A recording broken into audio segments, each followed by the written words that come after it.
हमारा विधायक कहाँ है? हमारा भूपेंद्र साहब मंत्री जी हैं, बहुत बड़े मंत्री हैं, सहयोग कर रहे हैं, लेकिन उसको सहयोग मैं नहीं मानता। वो जब पर्ची का मुख्यमंत्री है तो उसको कह दें भूपेंद्र सिंह की पोजीशन हिंदुस्तान की कैबिनेट में चौथे नंबर पर है। वो चाहे तो मुख्यमंत्री को 1 मिनट में कह दे, वो घोषणा हो जाए। बड़ी बड़ी घोषणा हो रही है, मुख्यमंत्री के लिए एक छोटी सी घोषणा है ये। कितनी बार गए भूपेंद्र साहब के पास, हम नजर उठा के देखते नहीं। 50 में अभिभाषक गए, 60 गए, 2 गए, 5 गए, 15 बार मिल आए। भूपेंद्र साहब से क्या किया उन्होंने?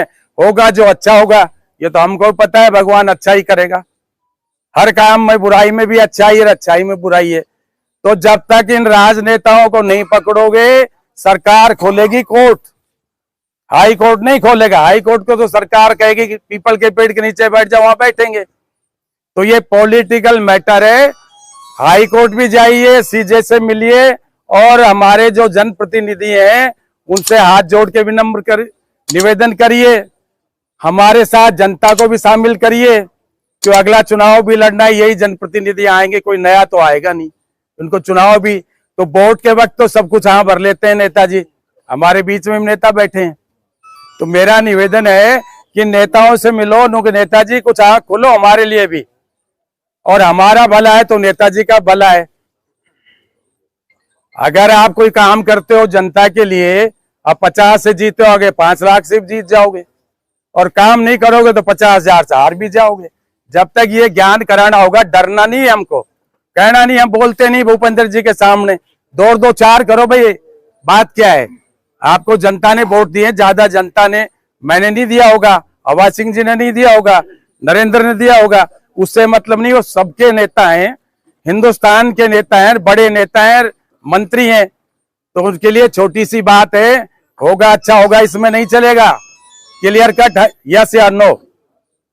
फिर उससे बड़ा रहा, बड़े नेताओं से मिल लो। मोदी भी कोई बंबई में नहीं रहता है, दिल्ली में ही रहता है। अमित शाह से मिले, ये काम प्रधान जी करेंगे। तो मेरा है संगठन हड़ताल को चलाना है। आगामी मीटिंग तक किसी भी तरीके का कोई भी काम नहीं होगा। दूसरी बात, मैं नीमराणा अध्यक्ष जी से निवेदन कर रहा हूं कि आप भी वहां पर जाकर रजिस्ट्री बंद करवाइए, और डीजे कोर्ट के लिए पुरजोर कोशिश करा। बेल और सुपुर्दगी भी आप मजबूती से वहां बंद करवाइए। हमारी जरूरत पड़ेगी, हम आपके साथ हैं। और निश्चित रूप से डीजे कोर्ट अपने यहाँ निश्चित रूप से भैरोड़ में आएगा, अगर इसी तरह डटे रहे।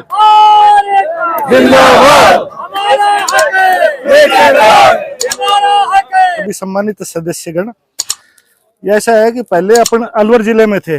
अलवर जिले में भैरोड़ के नाम का दबदबा था, चाहे बार एसोसिएशन जिला बार में हो, जब भी अपन ने कोई भी काम किया तो उन्होंने अपना पूरा सहयोग किया है, और भैरोड़ का नाम था। अब हमें गलती से कोटपुतली भैरोड़ में जोड़ दिया गया। अब हम किसी भी मामले में कोटपुतली से कमजोर नहीं है। अगर आज हम पीछे हटते हैं तो भैरोड़ का जो दबदबा पहले था वो कभी भी कायम नहीं रहेगा। इसलिए जब तक कोटपुतली में कुछ नहीं हो, उससे पहले यहाँ भी उसी की तरह पेन डाउन रहना चाहिए। मेरे तो यही सुझाव है, बंद रहे।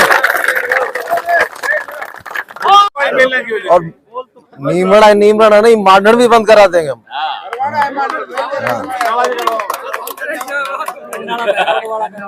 गंडाला आप करोगे, गंडाला मैं नहीं करा सकता। और जैसा भी भैरोड़ बार हमें आदेश देगी, हम उसी हिसाब से चलेंगे। जब तक भैरोड़ में स्ट्राइक है, तब तक नीमराणा में स्ट्राइक है, उससे पहले हम नहीं तोड़ेंगे। बस लोग भी बार बार आके कह रहे हैं जो जेल में बंद है वो, जिनकी गाड़ियां बंद है वो, लेकिन उसके साथ साथ ये भी है कि आज हड़ताल खोलते हैं तो अपनी एक थूक के चाटने वाली बात पैदा होती है और वकीलों की बेइज्जती होती है। लेकिन उसके लिए अपने को निश्चित रूप से कोई एक रास्ता निकालना चाहिए।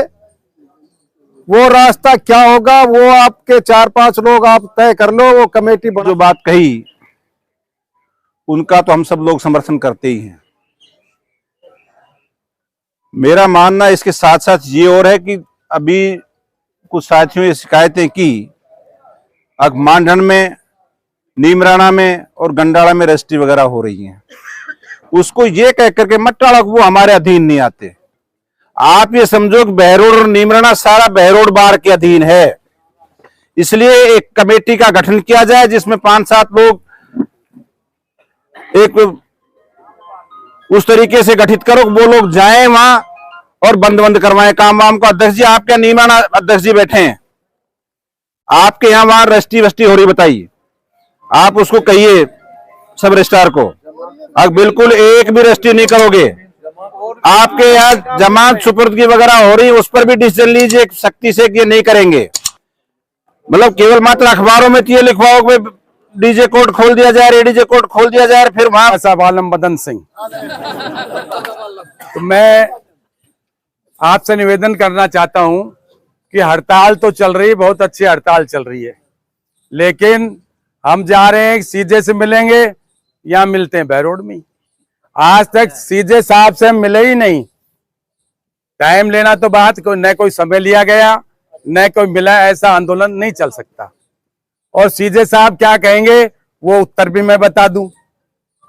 वो इसलिए कि कोटपुतली बाहर गई थी वहां, तो सीजे साहब ने कहा कि 3 महीने नहीं खुलेगा तो क्या आप स्ट्राइक करते रहोगे? और ये जजेज महोदय कब तक आपको एडजस्ट करेंगे? इनकी भी एक सीमा है।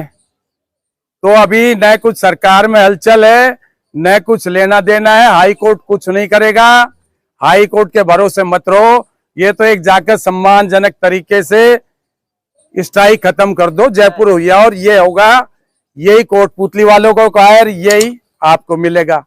सबसे बेहतर तो ये है कि कोटपुतली बार अध्यक्ष, बानसूर बार अध्यक्ष, पावटा, विराटनगर और नीमराना और बहरोड सारे मिल लें। सबको पता है कि क्या हुआ और क्या होने जा रहा है। तो सम्मानजनक तरीके से कॉमन प्रेस कॉन्फ्रेंस कर स्ट्राइक को तोड़ो। ये जनता भी परेशान है और मुलजिम भी परेशान और हम भी परेशान। ये चलेगा नहीं लंबा। कोटपुतली में बानसूर का विधायक भी आता है, पावटा का विधायक आता है, बानसूर का विधायक आता है, वो समर्थन दे रहे हैं। हमारा विधायक कहाँ है? हमारा भूपेंद्र साहब मंत्री जी हैं, बहुत बड़े मंत्री हैं, सहयोग कर रहे हैं, लेकिन उसको सहयोग मैं नहीं मानता। वो जब पर्ची का मुख्यमंत्री है तो उसको कह दें भूपेंद्र सिंह की पोजीशन हिंदुस्तान की कैबिनेट में 4थे नंबर पर है। वो चाहे तो मुख्यमंत्री को 1 मिनट में कह दे, घोषणा हो जाए। बड़ी बड़ी घोषणा हो रही है, मुख्यमंत्री के लिए एक छोटी सी घोषणा है ये। कितनी बार गए भूपेंद्र साहब के पास, हम नजर उठा के देखते नहीं। 50 में अभिभाषक गए, 60 गए, 2 गए, 5 गए, 15 बार मिल आए। भूपेंद्र साहब से क्या किया उन्होंने? होगा जो अच्छा होगा, ये तो हमको पता है, भगवान अच्छा ही करेगा। हर काम में बुराई में भी अच्छाई है, अच्छाई में बुराई है। तो जब तक इन राजनेताओं को नहीं पकड़ोगे, सरकार खोलेगी कोर्ट, हाई कोर्ट नहीं खोलेगा। हाई कोर्ट को तो सरकार कहेगी कि पीपल के पेड़ के नीचे बैठ जाओ, वहां बैठेंगे। तो ये पॉलिटिकल मैटर है। हाई कोर्ट भी जाइए, सीजे से मिलिए, और हमारे जो जनप्रतिनिधि हैं उनसे हाथ जोड़ के विनम्र निवेदन करिए, हमारे साथ जनता को भी शामिल करिए, क्यों अगला चुनाव भी लड़ना है, यही जनप्रतिनिधि आएंगे, कोई नया तो आएगा नहीं। उनको चुनाव भी तो वोट के वक्त तो सब कुछ भर लेते हैं नेताजी, हमारे बीच में नेता बैठे हैं। तो मेरा निवेदन है कि नेताओं से मिलो, नेताजी कुछ आंख खोलो हमारे लिए भी, और हमारा भला है तो नेताजी का भला है। अगर आप कोई काम करते हो जनता के लिए, आप 50 से जीते हो, आगे 5 लाख से जीत जाओगे, और काम नहीं करोगे तो 50,000 से हार भी जाओगे। जब तक ये ज्ञान कराना होगा, डरना नहीं है हमको, कहना नहीं, हम बोलते नहीं भूपेंद्र जी के सामने, 2-2-4 करो भाई, बात क्या है? आपको जनता ने वोट दिए, ज्यादा जनता ने, मैंने नहीं दिया होगा, हवा सिंह जी ने नहीं दिया होगा, नरेंद्र ने दिया होगा, उससे मतलब नहीं। वो सबके नेता हैं, हिंदुस्तान के नेता हैं, बड़े नेता हैं, मंत्री हैं। तो उनके लिए छोटी सी बात है, होगा अच्छा होगा, इसमें नहीं चलेगा। क्लियर कट है, यस या नो। फिर उससे बड़ा रहा, बड़े नेताओं से मिल लो। मोदी भी कोई बंबई में नहीं रहता है, दिल्ली में ही रहता है, अमित शाह से मिले, ये काम प्रधान जी करेंगे। तो मेरा है संगठन, हड़ताल को चलाना है तो ढंग से चलाइए। पूरी बार कह रही है सभी कि हमारे मदन सिंह जी जमे रहते हैं और भी हमारे साथी 50 रहते हैं, हम सबको आना चाहिए। लेकिन दूसरी तरफ भी हमको देखना है, कोई मुलजिम जान पे खेल रहा है, मर रहा है, आप काम मत करो, उसके परिवारजन को अलाउ करिए आप जमानत के लिए। और मर गया तो तुम्हारी हड़ताल से क्या होगा? गाड़ी 60 दिन से खड़ी है जो किस्तों पर है, 3 लाख रुपए महीने किस्त, उसका क्या हाल होगा? वो डायरेक्ट जमानत भी लगा सकता है, आप नहीं रोक सकते, वो वीसी के जरिए भी कर सकता है। ये तो जजेज महोदय ने आपका साथ दे रहे हैं, ये 2 दिन में तुम्हारी हड़ताल टूट जाए तो उसका विकल्प भी निकालिए, उनकी जमानत का रास्ता भी खोलिए। जमानत तो जज को लेनी है, ले या नहीं ले तुम वो कंसीडर करें। जमानत का केस होगा तो जमानत हो जाएगी, खारिज का होगा खारिज हो जाएगी। आप जनता के लिए लड़ रहे हो तो जनता का ख्याल भी तो करिए। तो मेरा ये है कि इस पर भी विचार करिए, जमानत और सुपुर्दगी पर भी ख्याल करिए। जब नीमरा नाम हो रहा है तो बैरोड में क्यों नहीं? आप बताइए क्या करोगे आप? जो डेथ बेड पर मरीज है, मुलजिम है, उसकी जमानत नहीं लग रही, क्यों नहीं लग रही? कि हड़ताल है साहब। तो जनता भी जब भी साथ देगी आपका तो उनका भी ख्याल करिए आप। और रहा खर्चे का, चंदे का, चंदा देने में सब सक्षम है, बाहर में चंदा भी लो, जनता भी देना चाहती है, सब मिलकर लड़ो। लेकिन इस जमानत के इस मुद्दे पर भी गौर करो, जैसा बाहर चाहेगी। वो बिरचे से कैसे के बाद जब ये करोगा तो फिर काम भी करांगा, तो वो करो कराओ काम भी बिगड़े से, ये दिक्कत है। इसलिए या तो कड़वी घूंट पीनी पड़ेगी। के अलावा मैंने मेरे मन की सी बात कही है। और भाई सुझाव जैसे अभी डीआर साहब बताओ, अभी तो हुक्म जी। अगर अभी तक आपने चैनल को सब्सक्राइब नहीं किया है तो चैनल को लाइक, शेयर व सब्सक्राइब अवश्य करें। जिले की तमाम छोटी बड़ी खबरों को जानने के लिए बने रहे वॉइस ऑफ कोटपुतली के साथ। श्री बालाजी फिनसर्व, जहां मिलती है आपको वाहन बीमा, स्वास्थ्य बीमा, म्यूचुअल फंड, जीवन बीमा, फाइनेंस, साधारण बीमे की सभी सुविधाएं। कार्यालय बानसूर महाविद्यालय के पास, बाईपास रोड बानसूर। मुख्य कार्यालय लाल कोठी कोटपुतली। अधिक जानकारी के लिए संपर्क करें 8302367656।